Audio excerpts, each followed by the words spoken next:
Les membres de l'Église de Jésus-Christ des Saints des Derniers Jours suivent un code de santé appelé parole de sagesse. Qu'est-ce que la parole de sagesse et pourquoi des millions de saints des derniers jours la respectent-ils? Regardons de plus près.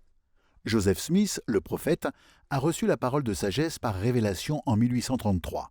Il l'a mise par écrit et l'a ajoutée à un canon de révélation intitulé Les doctrines et alliances que les saints des derniers jours considèrent comme écriture.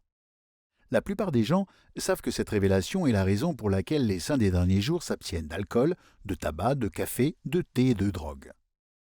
Mais pour comprendre pourquoi la parole de sagesse a été donnée, nous devons d'abord connaître le contexte historique. Elle a vu le jour à une époque où les États-Unis étaient plongés dans un débat public intense sur l'abus d'alcool. Dès 1810, la croissance rapide de l'industrialisation et de la consommation d'alcool avait commencé à mettre en péril les normes sociales auparavant en vigueur.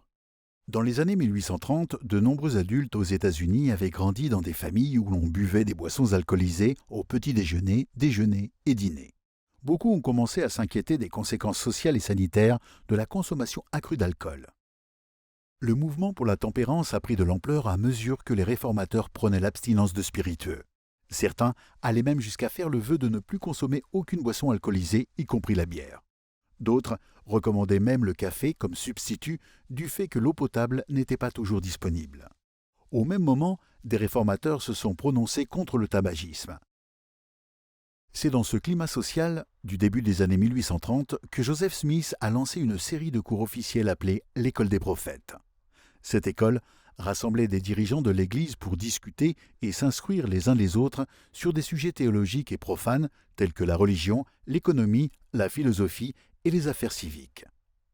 Les participants fumaient, chiquaient et crachaient du tabac à l'endroit même où Joseph donnait des cours et consignait les révélations. De plus, Emma Smith, la femme de Joseph, devait nettoyer derrière eux. Les actions de ces hommes la dérangeaient. Elle en a parlé à Joseph. Celui-ci a consulté le Seigneur et a reçu la révélation appelée la parole de sagesse.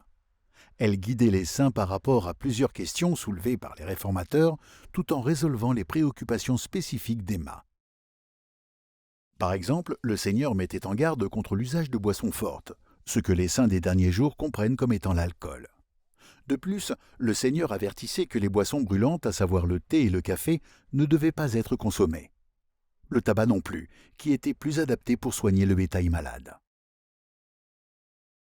Par ailleurs, des groupes de l'époque, comme les Shakers, déconseillaient de manger de la viande, contrairement à d'autres. Dans la parole de sagesse, le Seigneur révélait qu'il avait prévu la chair des bêtes et des oiseaux du ciel pour l'usage de l'homme, à condition qu'il en use avec modération. Donnée dans l'Amérique du début du XIXe siècle, elle ne mentionnait pas de nombreuses substances dont l'usage est depuis devenu courant. Leur production massive se développant, les dirigeants de l'Église ont encouragé les saints des derniers jours à faire preuve de bon sens et à éviter les substances nocives pouvant créer une accoutumance. Par exemple, les drogues récréatives sont à proscrire alors que la prise convenable de médicaments est acceptable.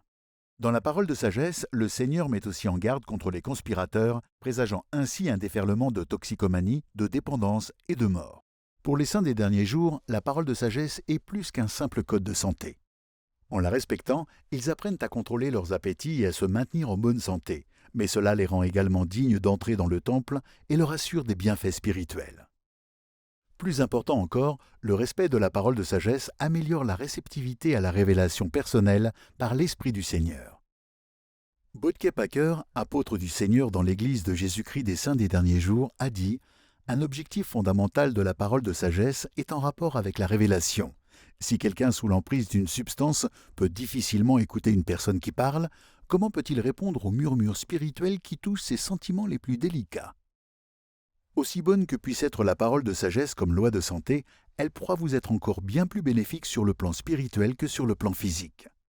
Récapitulons. Qu'est-ce que la parole de sagesse? Et pourquoi est-elle si importante pour les saints des derniers jours? La parole de sagesse est une révélation, accompagnée de la promesse du Seigneur que les personnes qui en suivent les directives seront en meilleure santé. Il leur promet également davantage de bonheur, de sagesse et de bénédiction spirituelle. Mais surtout, la parole de sagesse montre que Dieu nous aime. Il veut que nous soyons en bonne santé et réceptifs spirituellement à ses paroles. Maintenant, vous savez.